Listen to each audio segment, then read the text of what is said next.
This is Hunt Nebraska, the official podcast for insight into Nebraska's hunting and shooting sports community.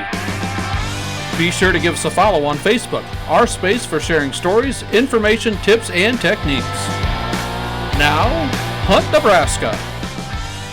Well, welcome back, everybody, to the Hunt Nebraska cabinet. It sure feels like we've been away from this for a while. We've got Hunter on the boards today, pushing buttons, making things slide up and down, and hopefully making us sound pretty darn good. And from She Goes Outdoor, we stole Julia Plugi to sit in today. I'm just Hershy. We are here kind of the pre-holidays going on, so folks running around a lot of meetings, also sneaking in perhaps some personal time, but time to sit down. How you guys been doing? Been cooped up for a little bit, but good. And Julia, you've kind of been cooped up just a little bit. I did, yeah. Been chasing around, cooped up with sick kids and getting ready for the holidays, and hopefully we get everybody on the mend. And yeah, it's and cooped up in the office as well. Your youngsters are what's the age range from what to what? We are from 5 to 12. 5 to 12. So you've got a lot of excitement about Christmas and gifts and the gifts, just the range of gifts of what they want is just very interesting in that age range. Yeah. Does it change every day? Do they add to it? Is there anything they're sticking to? They were adding to it every day, every time. Like the Shields catalog would come, the Target gift card would come, Amazon would pop up, Google would pop up, and then they happen. We don't have cable at home, so then they watch somebody's TV with cable, and then they start seeing all this advertisements and stuff. So we sent the list to Santa. It's gone. There's no way of adding to it. It's out the door. It's out the door. It's finalized. Finalized. Did you tell them that? I did. Oh yeah. It's like done. Santa is like probably has those gifts made, wrapped, and packed on the sleigh, ready to go. Yeah, that's a good point. It'd be kind of cruel to the elves, right? If they had to stop producing what they were making for them and turn around and make something completely different. Absolutely. And I've been trying to get them to put this bag by the tree that whatever you or haven't played with, we're going to put in the bag. Santa's going to take it to locations he hasn't been to yet, or we'll take him back to his the North Pole, fix them, correct them, and deliver them next year. Oh, nice. To maybe to another family or to... Absolutely. Mm-hmm. Oh, that's an awesome idea. Yes. How's that working out so far? I'm going to have to start on myself first. Lead by example. Yeah, I'm going to lead by example. That's a neat idea. I think that's wonderful. This is the time of year I trying to not just the kids, but everybody in the house. Kind of what aren't we using? What still has some usable life in it? Not just toys, but let's kind of clear the closet of some of those clothes we're not wearing anymore. We've outgrown or just not comfortable or our style. Let's move on. What about boots, coats, all that type of stuff? And Hunter's clutter is just adding. He's tripping on clutter right now, aren't you? It's a new box every single day, it seems, almost. And anything big happened in your life since last we talked, Hunter? My kids range from 9 days old to 9 days old. 9 days old. A lot of big stuff happening, and a lot of family in town, and a lot of spending time with the family, which is great. But decluttering. Not only everything in the house prior to him coming, but now there's a lot more coming in from family and friends and everything in between. So it's been a good week, exciting times in the Nikolai household. I bet so. Congratulations. And folks, what he's talking about is just days, hours really, after we completed the Nebraska R3 Summit, which you were a huge part of, you had your first child. 9 pounds. 9 pounds, 1 ounce. Wow. Almost 22 inches long. Wow. So Augie is his name. That sounds big, but when I mentioned how big it was to Leslie, my wife, it was like, oh. Yeah, I did too. Like, My biggest child born was 6 pounds. Little one was 4 pounds. So the other day I'm driving, I'm like, oh my goodness, Avery wasn't even half the size of baby Nikolai. Now and Avery was a part of a twin. I mean, true. So this is true, but still played into it a little bit. Yeah. But what I've got to applaud is you've taken this hunter recruitment to another level where you're expanding the family. And that's pretty good. But I'm sure you're getting calls from relatives that you haven't talked to in a while, wanting to hear the baby, see pictures of the baby. How many have shown up for a visit yet? We've had 4 show up and two more on the way today. So, and then a couple more weeks we'll have 4 or 5 more. So it's been nice having folks come out this way instead of having to go to them all the time. So yeah. But I did. That's one way to do it. You know, you guys. One of the gifts you got me was a Shields gift card, and Tammy was like, "We'll wait and see what he needs." And I couldn't hold off.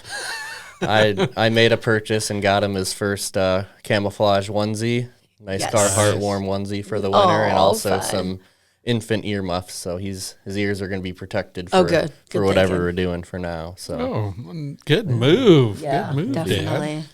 Dad. So is that title sunk in yet that you're now a dad? I don't think so. It's a lot to take in all at once. It's a lot of emotions, and it's exciting though. I'm waiting until he gets his social security number so I can get him his lifetime. There you go. Hunting permit. You got to put in for the drawings. Yeah, that's what I was thinking. So, that is pretty cool. That is. So, how many other relatives or friends or family have contributed to your new son's outdoor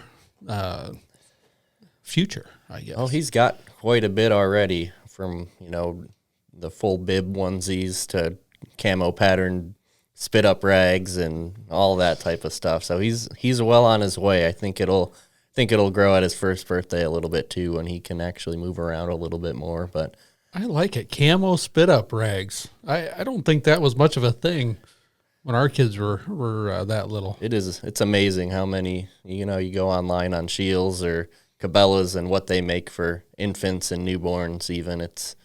There's quite the variety out there. I think most of it's online, but.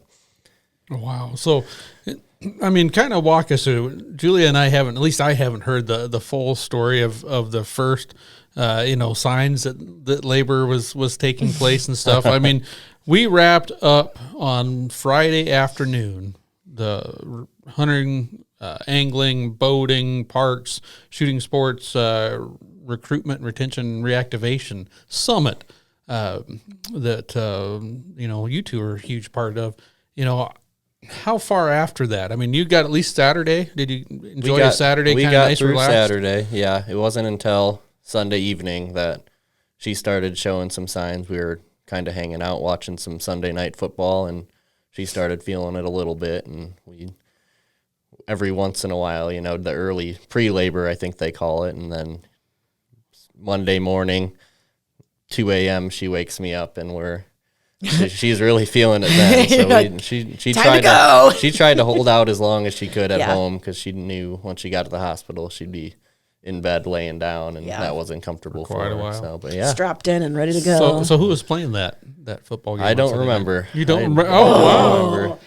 I remember with Canyon, I had literally hung up the last ornament on Black Friday on the tree, and my water broke. And then we went into the hospital and we watched the Huskers play. Yep.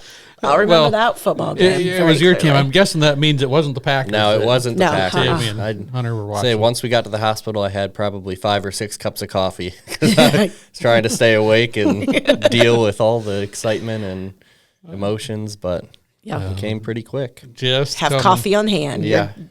You're going to continue lots of cots of coffee. Just like the deer stand or the turkey woods, you got to have your coffee. Yeah. Amen. Hey, there you go. Amen. Which reminds me, we haven't had a lot of new blood in here in a while, Hunter. But what we have been asking our guest, oftentimes Julia, is what is your go-to grab when you're running out of the house to go on a hunt? What is your go-to grab for breakfast? Oh, breakfast beyond the coffee. Beyond the coffee. We talk about what you put in your thermos. So you've got a coffee.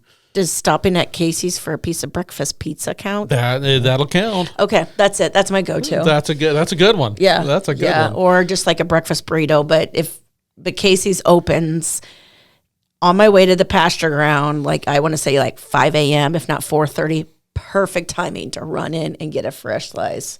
And I gotta say, I think my cold pizza days are done. Yeah. I like it right out of the oven. Hot, cheesy, the cheese just strings off and the toppings are just, oh my goodness, you got to kind of, I'm salivating. take a bite and breathe a little bit so that it helps cool off the bite. So I'm with you. That's an excellent suggestion. Mm-hmm. So there you go, folks. All right, now we're going to kind of get into the meat of this conversation because we are pre-holiday and you've been getting some gifts for your son that you've gotten to open up now. So you're already in the Christmas prime of unwrapping gifts, Hunter. I got to say. But folks are out there probably listening to this podcast that need a little help for ideas for getting their, the folks that are on their list, perhaps a way to trigger some more time in the field or hunting, shooting, whatever it might be. So we're going to get into this. Some of those gifts, though, we're going to do this kind of in a different way. Some gifts wrap up really easy. They come in a nice box. They come, perhaps it's just a gift card. You can sneak that into the stocking. We're going to go the opposite way. What are some of those great outdoor gifts that are hard to wrap? So maybe all you need to do is put a bow on it. I'm going to toss out, and I know this is a hunting and shooting sports show right here, but a fishing pole is a great example. They are not easy to wrap. Absolutely. Especially the one I've got for my wife, and I can say that now, Hunter, because she doesn't listen to this. She will now. It's a one-piece rod, so it's 7 feet tall. Wow. It matches the one that when she had a fish she was fighting that ripped it out of her hands and over the boat and through the water. It went, and we never were able to catch it again. But it's 7 feet of fishing pole. Wow. How am I going to wrap that? No, I don't think you can. Can you get in your house? Like, is your ceiling's not high? Carefully. Those are the ones that I always save for last and hide them in the basement or hide them in the garage. And we got one more gift. It's not wrapped, but you go out and walk to there it. You but go. Might be a lot of anticipation built up for something she probably doesn't want. This is a way to replace that pole, though, Julia. That's better than a frog purse. So what are some of the outdoor gifts that you guys have gotten that, like you said, Hunter, given at the last moment are just hard to wrap? Well, I picked up my son a box, a case for his archery, his Genesis bow. And that's not real easy to wrap either. I mean, it's just going to take a whole roll of paper and to hide it's even more challenging. I had to go hide at Grandma's house. So with that, there's also kind of the point where if I wrap it just the way it is, he's probably going to have an idea of what it is. I don't know that he will. Like, I just don't know that he has an idea that this is an item that he can have. So I'm pretty excited about that. Like, I think he'll be super excited. And that means his bow doesn't need to be stored in my office anymore. Oh, that helps. Mm-hmm, that helps. Mm-hmm. I'll toss it out there. We got my daughter a bullseye target for her shooting archery in the schools. That one took a lot of paper. It is kind of a box, a cube, but it's hard to wrap just because of the size, because of the weight, and you can't really lay it down real easy. It took up too much space, but it was pretty easy to tell what it was. Yeah, I think last year when I gave Canyon a bow, an archery target, I just put like a bag on top, one of those big bags that are meant for bikes. I should have thought of that. Yeah, it's probably cheating, but oh well. I'm trying to think back now. I got a hand-me-down old snowmobile that my dad had for some years, and wow, he finally got a new one, and that was one that he gifted to me for Christmas and Christmas birthday combo, but that one they didn't even put a bow on it. It was trailered, and all right, let's go hit the trails. So now, are you a winter birthday also? I am a winter birthday, yeah, February. So I get kind of sometimes if a big gift will can join together, but even in February, yeah, Tammy, if Tammy's listening, maybe a side by side, a nice Polaris Ranger. There you go. It'd be hard to wrap, but that would be. But after the deer camp that we took part in this last weekend out at the historical Bowering Ranch in western Nebraska, those side-by-sides were nice. Getting people around, getting blinds and gear around, getting deer out of the field. That's a wonderful gift right there. That's interesting. My brother, who was a Christmas Day baby, many years ago. Oftentimes, folks, I see him do that, but that makes sense. All right, here's a Christmas gift and a birthday gift because they weren't going to buy two. But February, I haven't heard him stretch it out that far. Wow. Kind of glad my birthday's in the middle of summer now, Julia. Yeah. Those big ticket items, it's helpful. Increases your odds a little bit, maybe. There you go. I always have trouble. Thank goodness most of the boots I've bought have come in a box. Because I see some, we've got some, ranch and home places where you can just grab them off the shelf. Have you ever tried to wrap any of those boots or footwear right off the shelf? I can't say that I have, but I wrap like the kids get shoes often for Christmas because it's like they wear out a pair from the first day of school till, Christmas. Through the first semester? Yeah, they wear them out fast. So like it's consistent. Like, oh, there's my shoes. That's the box. Yeah, you could always shoe boxes were always about the same size. Boot boxes are a little bit bigger though, so if you wanted to throw a little curveball at them, try to wrap some boots outside of the box. But I haven't done that before.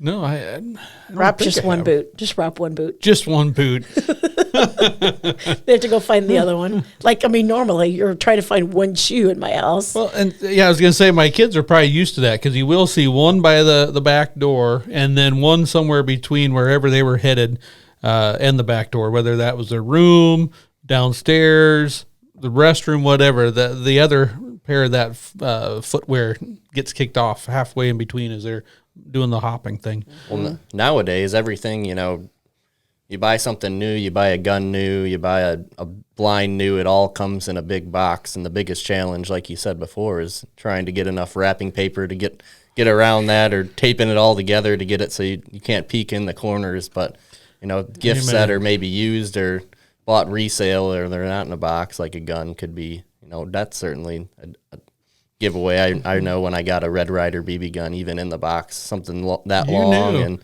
that skinny of a box, you kind of have an idea of what it is from shaking it around. And the only time I've got a firearm as a Christmas gift, it was a muzzleloader build-yourself kit. And I did not expect it, so I was kind of shocked. I've given a firearm away when I thought it was pretty obvious what it was, but the recipient, not expecting it, didn't pick up on it right away. Have you guys gotten a lot of firearms for gifts? I've gotten a couple. Surprised by double than me. Very surprised by both of them. Yeah. Well, one was a handgun, so okay. I had no idea because in the case it's not normal. It's who knew could have been, but yeah. Right. Yeah. What about you? You've gotten at least the Red Ryder. I've gotten the Red Ryder. I got my Marlin 22 as Christmas gifts, and then I got a Glock 19 as a wedding gift, but that one wasn't wrapped. It just came in the standard Glock case, so I knew what that was right away. So a wedding gift, was that from your wife or? It was from my best man. Oh wow! But he must really like you. No doubt. Yeah. It's Tammy shoots it too, so it gets use. It's a family gift. It sounds like. Another thing I sometimes love giving socks as gifts, especially hunting socks. There's nothing better in my mind than when you're going out on a cold day or even a early season hunt, putting on socks that are brand new. They still got all that extra cushion. They've got that extra fluff, and your feet just absolutely love it. I think we hold on to some of our hunting socks for too long. We just need to make it a annual, if not semi-annual, effort to kind of thin the herd out just a little bit and get some new ones. They're not the easiest things to wrap either. They've got they oftentimes have a little cardboard or something around the middle and then a whole bunch of flop around the edges. Socks are one thing as kids growing up. I remember looking through the gifts before Christmas Day, feeling them. It's just socks. Now like you said, I look forward to getting throw them over the shoulder. Pair of socks. Yeah, as a kid, you didn't like them. No, throw them over the shoulder. It changes as you get older. Yeah, and your socks get older. We were just talking about that on the She Goes Outdoors podcast. That episode's going to drop, and how as adults, that is a phenomenal gift. We love new socks. And we talked about our favorite brands of socks and why, and just that absorption of sweat. Because who wants stinky, sweaty feet? Nobody. And then they get cold, and then they get sweaty. Oh, well, we could probably spend a whole episode on feet and socks. On feet. I agree. As a kid, I remember getting socks as a present. One of my grandparents, my mom's side, that's what she gave you, things you needed, which was kind of fun unwrapping a gift. But when you unwrapped it and it just a pair of socks and you're 8 years old, kind of loses the luster just a little bit. However, as long as we were there with my cousins, my mom's brother's kids, it was great because Grandma always there was about 4 of us boys and only 3 girls. So us 4 boys, she kind of ran out of different options, and so there was always an extra girls option. So my cousin Jonathan, who was kind of the third in the line of grandsons, got a lot of girl stuff. I don't know why. If Grandma just assumed he was the most likely to wear it. But you guys, I don't know if they even make them anymore. They've kind of come and gone in popularity in recent years. But the tube socks that have the lines, 3 colored lines right up the top. Red lines and white socks is what I think of. Red lines, blue lines. They had all sorts of different colors. I remember him specifically opening a 6-pack of tube socks that had those color stripes on top. And his Grandma, these are girl socks. Grandma's like, no, Jonathan, you'll fit them just fine. It's like, no, Grandma, they're girl socks. They're pink, they're purple, they're yellow. No, Jonathan, boys can wear pink and purple and yellow too. Jonathan will be just fine. Grandma, there's a picture of a girl on the pack of socks. Oh, well, yeah, that probably you can still wear. Wear them under your jeans. It's fine. Jonathan needed a lot of socks. A good sock story. My buddies and I were, I think it was probably January or February in Wisconsin, and went up to northern Wisconsin for a skiing and snowboard trip. And I looked at the weather that morning. It was, I think, in the 20s out. So I layered up my socks, had my wool socks on, and layered them up a little bit. And we get out there, and I'm not thinking about it at all. And as the day progressed, it was get warmed up quite a bit, and it was in the 50s, and we're on the lift. I'm like, how many layers of socks are you guys wearing? Because my feet are sweating. I'm about ready to go take off a couple of pairs, and layer a bit. They look at me like, 1? Like, oh, I guess I was over prepared, and now my feet are a little sweaty. That's funny. That's funny. Speaking of like decorated socks, that's a big thing now. Like, my kiddos want socks because they want their favorite NFL football team on their socks. And then they'll wear blue shorts and purple socks. That's the thing. And you're right. You could now get a picture of your pet and get socks made with their picture on it. Cows, yeah. Cows. Mm-hmm. You're right. It is fun. We've done that before. Each year at our house, we'll actually, since there's 4 of us, and we want to kind of encourage the idea of gift giving at a young age. We've kind of stuck with it.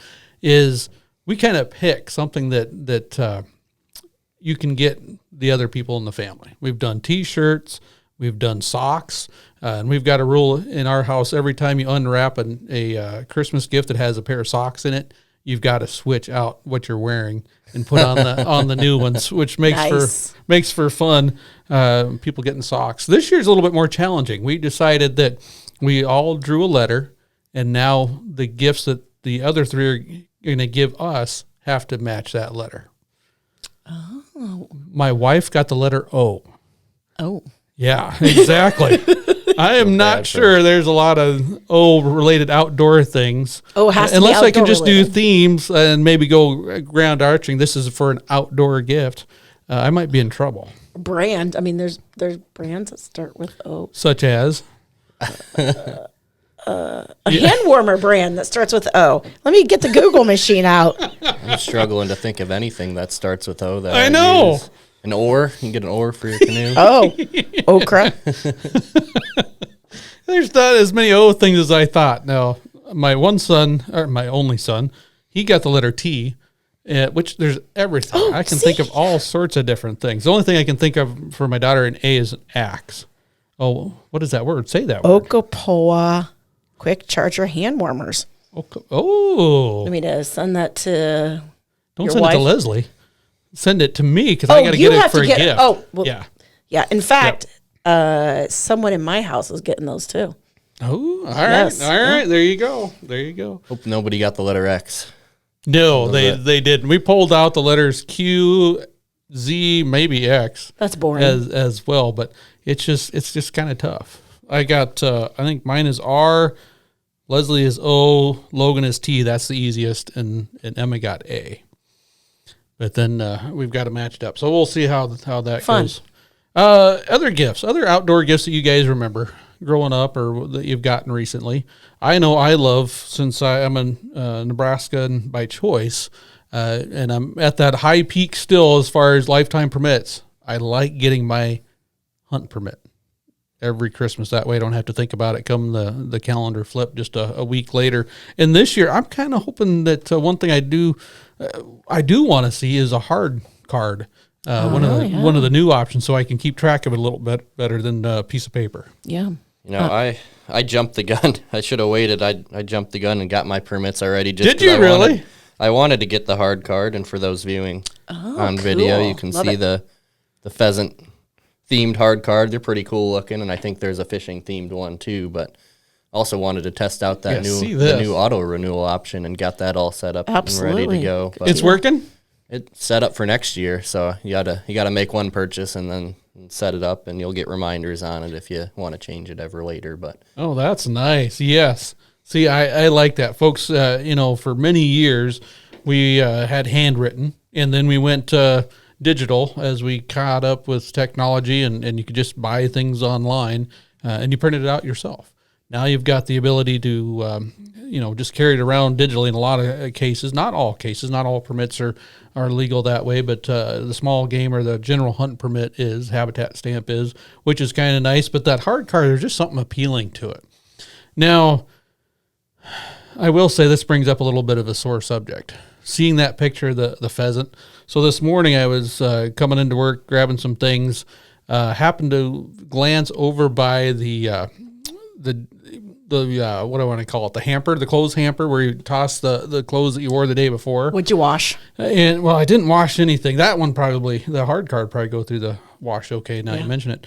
No, I saw that pheasant artwork on a T-shirt. Oh. And I looked at it, and it had the Nebraska Game and Parks logo on front. On the back, it had that picture of a pheasant, and it said, go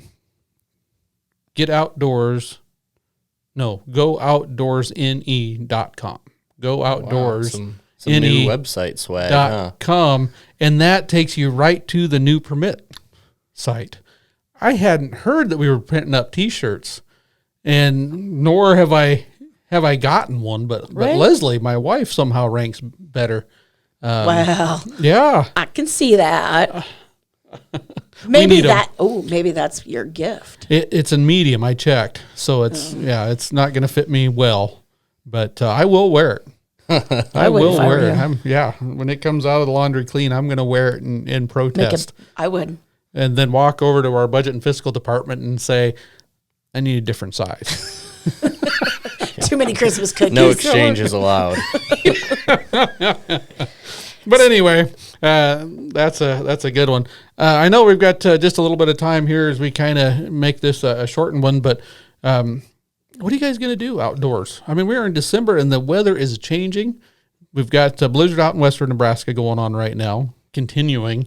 A lot of drifts, a lot of wind. And some of our service offices and district offices are going to be closed because of it. And then it looks like at the extended forecast, we're getting cold. Ice fishing's coming. Sub-zero temperatures come the holiday week, and then we warm up okay, but I think there's a day or two we might stay in the teens. Yeah. But negative numbers, Julia, for lows. Oof. Yikes. Which gets me excited. Yeah, ice fishing not a bad one. Muzzleloader deer hunting. Yeah. Yep, gonna Still be got good. about half the season left. You know, I'm looking forward to having my two brothers and dad in town, and mom and sister will be in town too to maybe watch the baby with Tammy, and we might get out and do a little rabbit or squirrel hunting. Hopefully we get a little bit of snow on the ground here in the next week or so. Be nice to get a little bit of a covering for that, but I've been cooped up a little bit with the newborn, but I think we're probably getting to the point now where they say as long as he's wearing what you're wearing, he'll probably be warm enough. So we're planning on getting outside soon. Oh, that's pretty good. Fresh air. And I was going to say, I've seen a lot of squirrels this fall. I haven't gotten the rifle out. I usually, if I do, I'm going to do that later in the season, winter and to the end, December, January. Could be good. Get some of those nice sunny days out there. What are you going to be doing, Julia? Oh, I'm trying to narrow down the list of what I kind of want to get out to the parks and explore parks. They have a lot of cool things going on, but as far as even hunting or, we mentored a ladies' pheasant hunt a few weeks ago, and I got really excited about that and would like to go out myself. Oh, they didn't let you participate as a hunter? No. Sad. Oh, yeah, that would be. Sad.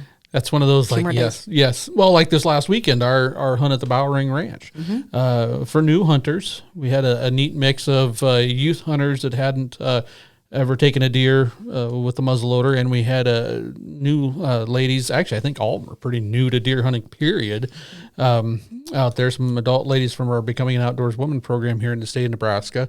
And I got to say, Hunter, it just kind of enticed me, just like, yep, it's time. I need to get out there, sit, kind of watch the world go by. It's just kind of fun this time of year. Quiet. We had some snow, folks. It was beautiful, scenic out there. While we were sitting there, it warmed up to 40 instead of only to the 20s during the days. But still, it just like, yes, it's that time of year. We've got to go take part in that. I'm hoping to squeeze in a bird hunt or two. My dogs, both of them are kind of old now, 12 and 14.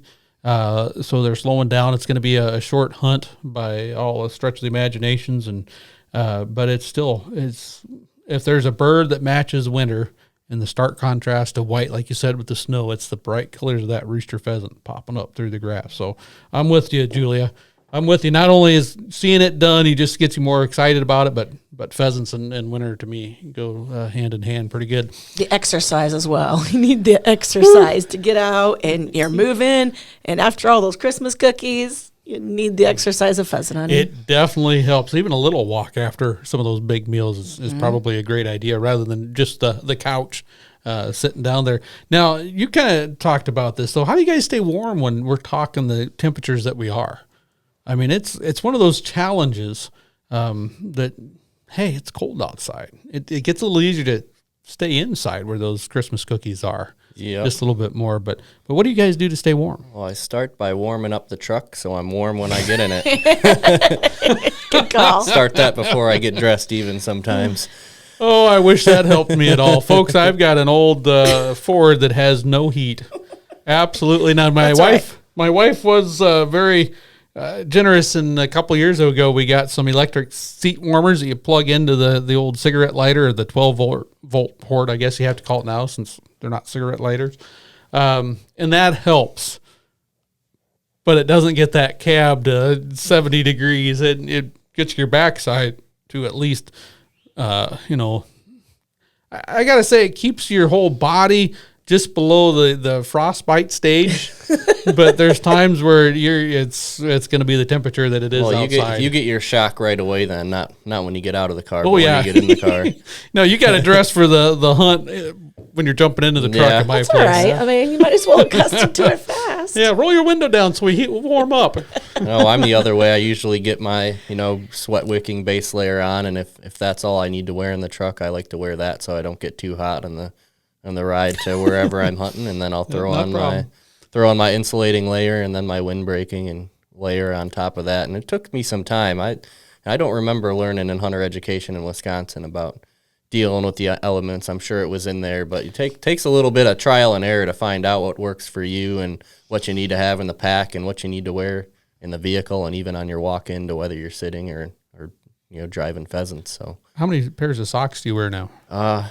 Usually 2. Still 2? Usually 2. I like to have a layer over just because I got a little extra room in my boots and fill up that little airspace in there that gets cold. So, how about you, Julia? Layer up. Yeah, definitely have to layer up. How many pairs of socks do you wear? Oh, 2 at least. At least 2. At least 2. Plus, boot warmers and hand warmers and something protecting the face. Like the first thing, I can go outside in a T-shirt as long as my lid is covered. I think it's one of those things that I've come to really appreciate, and I do give this for a gift, folks. I stuff it in everyone's stocking, including my own, as those new instant insole warmers. Now, I haven't tried the actual inserts. Maybe that would work just as well or better, but the disposable ones, you get them for like $2-3, I think, at a lot of department stores. Boom. Stick them to the bottom of your feet, up by your toes, because that's what's going to get the coldest, the quickest, and put your boot then on and over that. Huge difference. Yep, huge difference. I've noticed that I have better luck with some of those better insulated boots as well. Make sure that we were talking about that this weekend. Some boots just have insulation, like a lot of hunting boots will have insulation over your feet, but not so much under your feet. So pack boots, that's what they're famous for. Insulation up and on top, sides, as well as the bottom. If you're sitting on anything all that cold, if it can... what do I want to say? Transmit that cold to your feet, they're going to. Yep. Whether it's the ground or a cold metal tree stand, or the other thing is, while you want to layer up your socks too, it's always good to be able to move your toes in that to keep your blood flowing and keep those toes warm. But the other big thing that I've been using the past few years is one of those hand muffs. Kind of wrap around your waistband, and you can wear maybe a thinner glove, whether you're hunting with a rifle or archery equipment, but you're still can keep those hands warm in the in-between, or whether you're checking your cell phone for whatever reason, you can still do that too, but then put them right back in the muff and keep them toasty while you're waiting there. And you talk about something hard to wrap, huh? A hand muff is tough. You'd have to find a shoe box or something to put it in, but I am a huge believer in that. Like you said, toss a hand warmer in there. Plus, then you don't have to wear near as thick a glove. Yeah. That way, if you're going to, pull the string back on your bow, or you need the dexterity to just light pressure on that trigger, you don't have that extra inch of insulation between you and the go button. So I huge believer in that, and shocked at how warm those really are. I'm also shocked sometimes, Julie, at the price tag on some of those hand muffs. I think mine was a after season clearance item from some old department store that probably doesn't exist anymore. But still pretty simple and last a good long time. The one thing I have really come to love is back to the hand warmers. They make those large ones. I think they call them body warmers now. They're about 2 or 3 times the size of those normal hand warmers, and they have some adhesive on the back. So when you open them and you peel back that covering on the adhesive, you stick it right on your lower back. Just right where, usually gets a little sore or stretched or you add a little strain in the cold weather. It's I guess you could say it's kind of over your kidneys. It's kind of in between. And, that adds a lot. I got to have a base layer. Yep. Put the base layer on and then attach that right over the small of your back. You don't want it touching skin because it does get warm. And it'll stay warm because it's a bigger pack. And so it'll for several hours. And on my chair, in my blind, or where I'm on the ground, I just kind of lean that up. I'd fall asleep. Rub, and it's just like instant heat right back there. It is super nice. And they're not super thick. So grab some of those. Make sure that you've got those for staying warm. There's always the rechargeable vests that you can get. Have you tried those? No, but I'm pretty excited to try the rechargeable hand warmers, though. You could probably, you can move them around, stick them wherever you need to warm up. Have to give that give that a go. Yep. There's a lot of different things out there nowadays that adds a little heat. The one thing I always suggest is I think you build a tolerance to it. Like you said, there's not a real good way to teach it in hunter ed. We can talk about base layers. We can talk about, layering and going from there. But it's one of those things, I think we all have kind of that personal comfort range, and we have that endurance. And the one thing I've learned is if I just tell myself, all right, you're cold now, but let's see if we can make another 10, 15 minutes. Let's see. All right, we made it that long. Let's see if we can do another 10. And pretty soon you're going to say, nope, I'm out of here. Because we're doing it for fun, right? We're doing it for fun. So don't make it torture. But I think that helps me the next time that I'm out there. All right, I'm used to this. I know I can sit this long in this type of weather. Maybe I can go just a little bit longer. It's kind of pushing myself to see what I can do. And I think that's really helped out over the years. The challenge for me is the balance of, layering so you're warm, but also layering so you're flexible and can, take the turns and be mobile enough to take the shot that you need to do or do what you need to do and get in your stand safely and things like that too. And especially with all these gadgets coming out, you're filling your pockets, and if you got a backpack, you're filling your backpack, then trying to find them. So getting set up so you're ready to go and ready to be where you need to be when you need to be there. So Julia, one time just a few years ago during the muzzleloader season, it was cold, and I usually am on the ground, probably in a blind when it's cold. If it's super cold, I'll bring the little buddy heater out with me. I decided to sit in this one ladder stand that I had set up, Hunter, and we'd been seeing deer, and I walked in there, and we had a fresh snow. And you could not imagine how many deer tracks were through that fresh snow. So I'm thinking this is good. Now, it took me a little extra stretch through the insulated bibs that I had on to climb up into that stand. Thank goodness I had my harness and my lifeline there to get up there safely. I sat down and realized, because of all my extra layers and my big orange parka and all that stuff, that this deer was going to have to come within about a 5.5 degree area, because I wasn't moving. I couldn't, I'd hunted it with archery before, and you just turn around, you look at deer, and they can come behind you, and you got enough blocking, you can turn around and get some shots behind you. Nope. And of course the deer came from behind me, and I'm trying to stretch as far as I can, but I can't even do 180. My head can do that, but the rest of my body's like, nope. It's like the kid on the Christmas Story. Yeah. Give me my horse down. You're exactly right. I'm not sure if I maybe had too many layers to get that gun all the way up to my shoulder too. It might have been from the hip, but it just once it gets to a certain temperature, I got to stay out of the tree stands because my layers are too much. And that's with the muzzleloader out there. I'm impressed by the guys and gals that are able to bow hunt in that weather. But all right, we've got to kind of put a holiday bow on this one. I appreciate both of you guys being here for this. So, big plans. What are you doing now? We got a few days of shopping left. Are you guys done with it, or are you? Just a few gift cards. Few gift cards. Yep. And I always wait till this time of year, because if you buy $25, then they give you $5 free. So I'm like, the gift for me is the $5. The gift the recipient doesn't know about. Exactly. I've got a little bit here to do yet. We've got Mom and Grandma were out this past weekend, and we're doing Christmas at our house, so they brought, our tree is already full of gifts. So, add to the stack here. Got a couple of gifts yet to get. But how many of them do you think have your name or your wife's name on it that are going to end up being for the kid?